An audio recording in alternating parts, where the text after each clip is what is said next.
Doc Hardy's show. And my next segment, we're going to talk about business and beauty with a very successful entrepreneur out of Norwalk, Connecticut, Miss Teresa Gorham. Welcome her to the program. How are you, Teresa? I am doing wonderful. How are you? Good, good. Thank you for Good. squeezing me into your schedule. You are a busy, busy woman. Now you're a hairstylist, right? And Yes, I am. other things. Tell us a little bit about your business, your hairstyling business. Um, well, I am a hairstylist. I'm a cosmetologist, a licensed one. I've been doing hair for over 26 years. Um, and right now I am operating as a hairstylist as well as an educator for a program in Bridgeport, Connecticut. Okay, all right. So Yeah. we'll talk about both of those activities. Now, why would you choose to own a business as opposed to working for another stylist? What brought you to that point? Well, I had a hair salon that I owned for 6 years. Um, and right now I work at Artistic Hair Design, and I own my online business, which I have now for the past 4 years. That's kind of like my new baby Okay. that I have. And I kind of got into doing hair. Basically, I didn't even choose to do hair. People asked me to do their hair because I would do my own hair. So that's kind of how I got into the business Okay. of doing hair. Oh, Hmm. okay. That's an interesting approach. So it's very interesting. I didn't choose it. It chose me. So it wasn't a trade you chose initially. No formal schooling initially. Initially, it was no formal school. I started to do hair while I was in high school, and I started to charge while I was in high school. So that was my job. That's what I did. I had other jobs that I had, but my main thing was people know me as doing hair in high school. I kind of advanced in that and went to hair school. I actually started to get into hair extensions, which I specialize in hair extensions, and also doing hair for people who have medical issues with their hair that are balding and losing their hair. And I got into that when my mother was diagnosed with breast cancer. And that's how I got into doing wigs and hair extensions. And that's how that became my passion. Okay. Okay. I didn't know that. It's interesting. That's so you're adaptable is what you're saying. You can adapt and flex to whatever you need to do. Right. I do a lot in the industry as far as hair is concerned. I'm very versatile in the industry, but I do have certain things that I'm passionate about. And that's making a person feel at their best, feel great, even at a point where they have medical hair loss, or either they just have alopecia from losing their hair. Interesting. How do you keep up? How do you keep abreast of what's going on in the hair industry, hair business? Well, definitely classes. And right now, this is the time for, I would even encourage any hairstylist, any cosmetologist to take classes. I believe that to be a great teacher, you also have to be an awesome student. You always have to be ready to learn and to keep you evolving with the time and what's going on. You never can know everything. So you always need to keep learning. And so right now there's a lot of things that are going on as far as online classes and different things that are going on where some people have not been accessible. And I've been able to have access to some people who are in the industry that before the pandemic, I would not have been able to even touch. So Wow. this is the time to actually go and to educate yourself in your field. Okay. So Definitely. let's talk about the educational piece. So you've been in Yes. business, you've been doing hair, you're concerned about those that have and cater to those that have medical issues that lead to various hair loss issues. Yes. How did you get into the education piece? Well, the education piece started before this program here. I actually started in about 2004 with classes called Back to the Basics. And so I have a passion for teaching beginners. I like to teach the beginner courses if you don't know how to braid or things of that nature. And people will always ask, oh, can you show me how to do that? Can you show me how to do this? And so once the pandemic kind of happened, that's when I was going to start back up doing one-on-one classes and doing group sessions.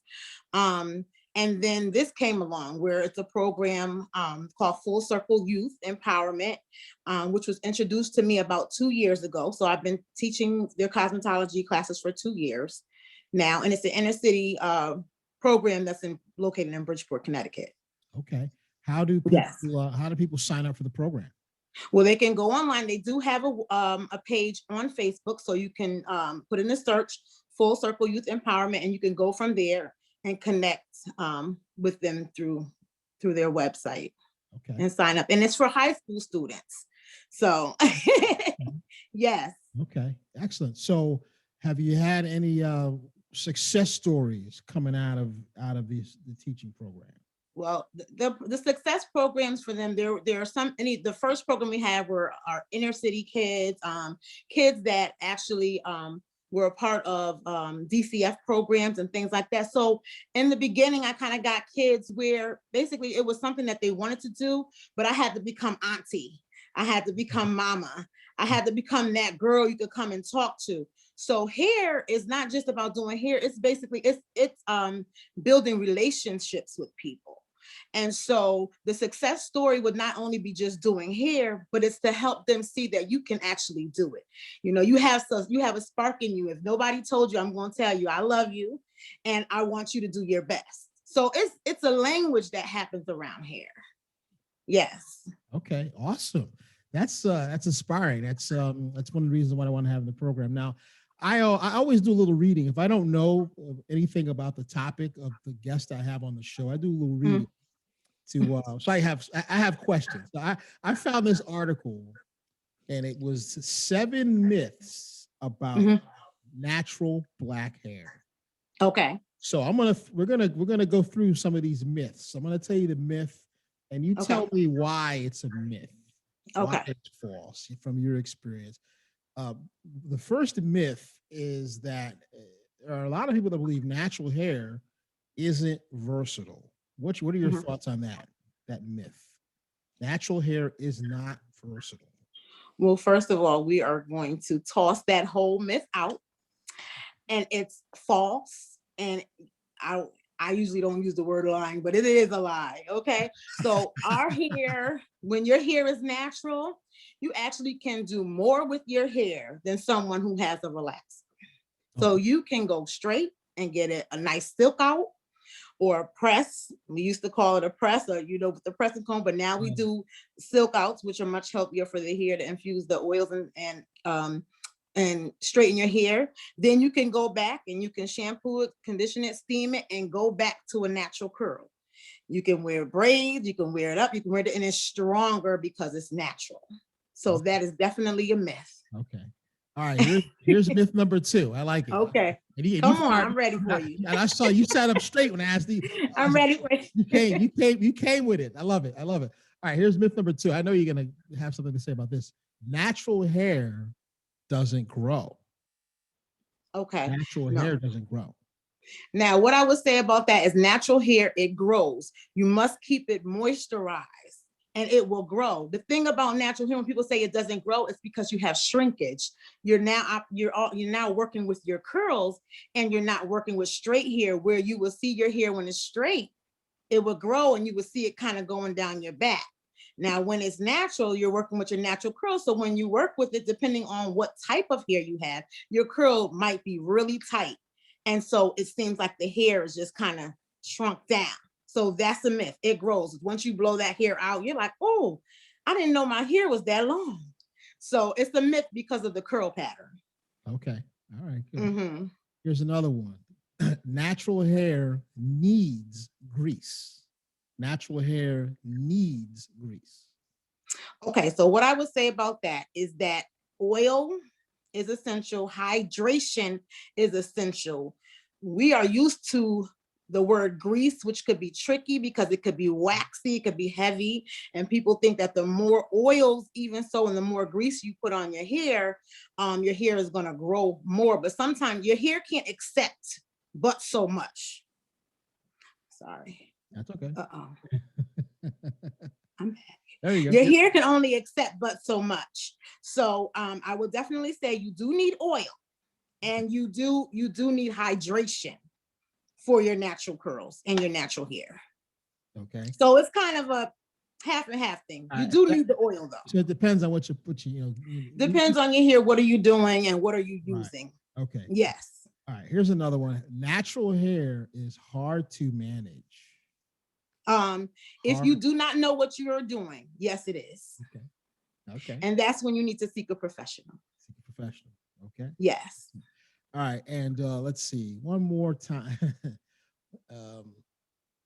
Natural hair is expensive to maintain.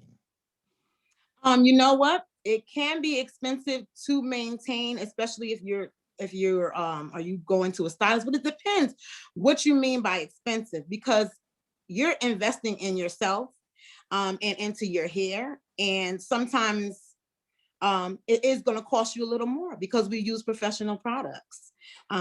So just like you would go to a doctor, we've gotten our education for it.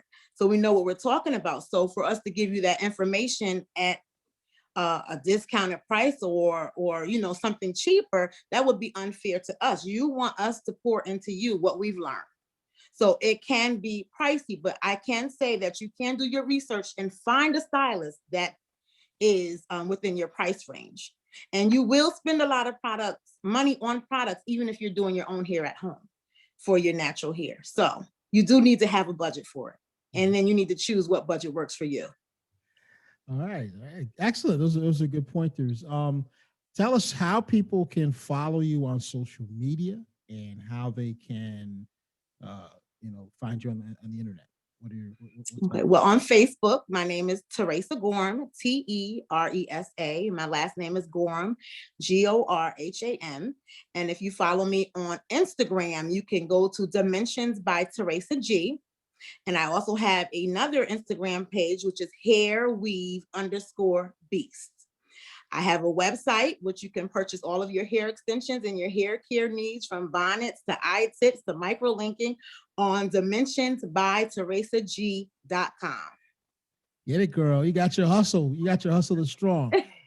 now let's talk about it, because you're a single mom, right? Yes, I am. So let's talk about the challenges of being a single mom, business owner, educator. How do you balance all those things?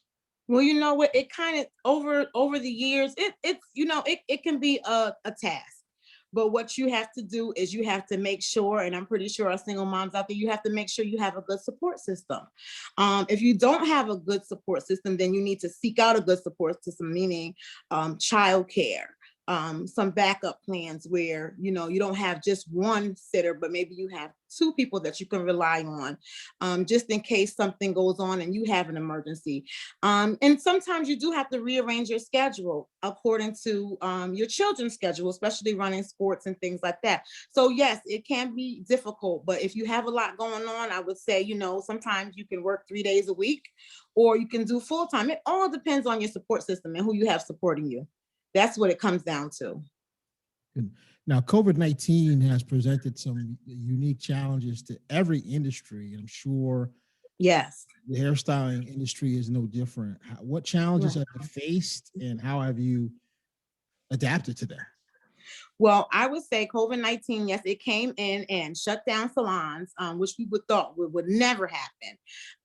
And what I would say for you to be prepared for something like that, I just thank God I was prepared and didn't know I was prepared, is that you have to have another stream of income. If you do not have another stream of income as a hairstylist, I know a lot of hairstylists were suffering because they were not able to be behind the chair. But because I had a website and I was offering hair extensions and I had hair care products, I was able to survive. So you have to pick something, or even if it's something that you sell, products or whatever your passion is, you have to, in this day and age, and now we saw it come to pass, where you have to have another stream of income. So I have that. So I would just encourage hairstylists, you have to do something, a product, a service, something that you can offer online, classes, something. Yes. That's good advice. Mm-hmm. That's excellent advice. A lot of people lost their jobs last year due to COVID-19. Yes. So there's a lot of entrepreneurial spirit right now in the Black community. People looking for different ways to do it themselves, so they're not Yes. reliant on a corporation. What advice would you give? What pointers would you give to anyone looking to start their own business in your industry or any other? What would you say to them? I would just say sit down, get you a good notebook, write out a plan, and ask people around you. Just try to kind of take notes on, what people are doing. Ask people who've been in the business, what works for them, what didn't work for them, and kind of gather information. I think that when I started out, I really didn't have, I had a few people where I can gather information from, but I had to hit those brick walls myself in order to now tell someone, listen, no, don't do this, but maybe you should try this way. So I think gathering information is going to be key to you opening any type of business right now. And this is the time to do it. This is the time to be an entrepreneur, the time to work for yourself, because everything else is shutting down and you're able to control what you have coming in, control your hours. And even like we were talking about single parents, it's a good thing for you to have something like that, because you're able to do your days or do it around your schedule and make it work for you and your family. That's great advice. I got Teresa Gorham on the line. What's the name of your salon again? Well, I work at Artistic Hair Design, but my online business is dimensionsbyteresag.com. Yes. By TeresaG.com. .com. All right. So remember that, people. Remember that. And hit that website. Hit that website. We'll be talking about that, posting that on the social media after the show. Yes. Teresa, anything else you think is important that people need to know about you or your businesses? Well, what I would like to say is we want everybody, or I should say, I want you to take care of your hair. I want you to feel good from the inside and out. And just kind of basically, I like to do like affirmations. I like to tie that into the business, because listen, if your mind is not right, it doesn't matter how you look on the outside. You're not going to flourish as well as you can't be at your best unless your mind is right. So not only just the outside appearance, but we need to get the inside flourishing as well. So I just like to add that to it. And everybody knows I'm a happy person. I love the hug. I hate COVID because I want to give you that hug, but I gotta give you that elbow.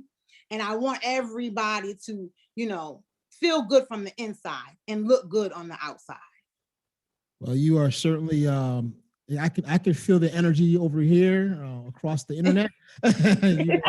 You are definitely, I feel it. Thank you very much You're welcome. for sharing that. I think there's a lot of people who will be encouraged by what you have to say. Ladies and gentlemen, that's Teresa Gorham.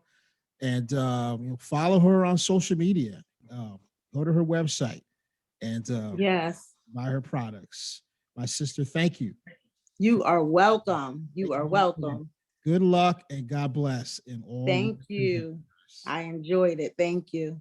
And I'm Doc Hardy. When we back, talk a few minutes about the great Chick Corea, who passed last week in death. You're listening to the Doc Hardy Show on WKBS.